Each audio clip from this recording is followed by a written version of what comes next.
ચાણસ્મા શહેરમાં તારીખ 1/4/2026 વહેલી સવારે ચાણસ્મા પોલીસ સ્ટેશન પાસે ઠંડા પાણીની પરબનું લોકાર્પણ। ચાણસ્મા શહેર ભાજપ પ્રમુખ જયભાઈ પટેલ અને ચાણસ્મા નગરપાલિકા પ્રમુખ પ્રતીક્ષાબેન પટેલ તેમજ ભારતીય જનતા પાર્ટી તમામ હોદ્દેદારો તેમજ કાર્યકર્તાઓ અને ઠંડા પાણીના સ્ટેન્ડના દાતાશ્રી વિક્રમભાઈ ચિમનદાસ પટેલ અને ઠંડા પાણીના દાતાશ્રી વિજયભાઈ ઠક્કર, હસમુખભાઈ ઠક્કર, ચાણસ્મા પોલીસ કચેરી સ્ટાફ તેમજ પત્રકાર એકતા પરિષદ ગુજરાત રાજ્યના અધ્યક્ષ લાભુભાઈ કતરોડિયા અને તેમની સમસ્ત ગુજરાતના પત્રકારોની ટીમ શહેરના નગરજનો સહિત મોટી સંખ્યામાં ઉપસ્થિત રહી ત્રીજી ઠંડા પાણીની પરબનું મહારાજ નીતિનભાઈ ઠક્કરના હસ્તે કુમકુમ તિલક કરી લોકાર્પણ કરવામાં આવ્યું હતું। આ પ્રસંગે ભારતીય જનતા પાર્ટીના ચાણસ્મા શહેર પ્રમુખ જયભાઈ પટેલ અને ચાણસ્મા નગરપાલિકા પ્રમુખ પ્રતીક્ષાબેન પટેલ તેમજ નગરપાલિકા અધિકારીશ્રીઓ દ્વારા પણ દાતાશ્રી તરીકે સહયોગ મળ્યો હતો।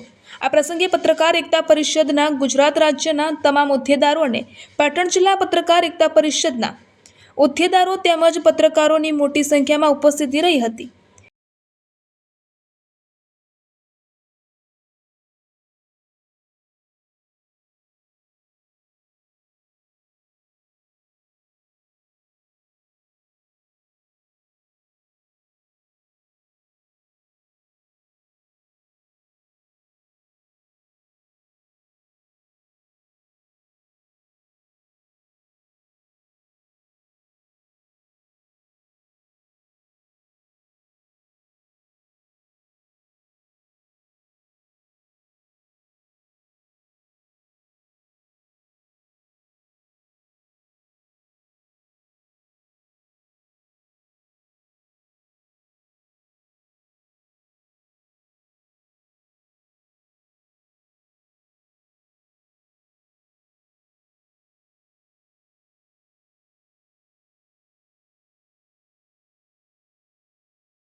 આજરોજ ચાણસ્મા ખાતે પાટણ જિલ્લા પત્રકાર પરિષદ દ્વારા દાતાશ્રીના સહયોગથી પાણીની પરબનું ઉદ્ઘાટન કરવામાં આવ્યું।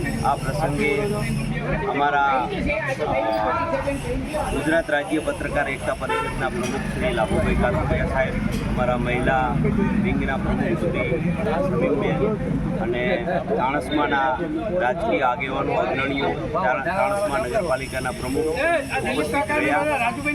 આશા રાખીએ કે આ જે પાણીની પરબ છે એ આગામી સમયમાં ઉનાળામાં લોકોને ઉપયોગી બને અને તરસ ચૂકાવે।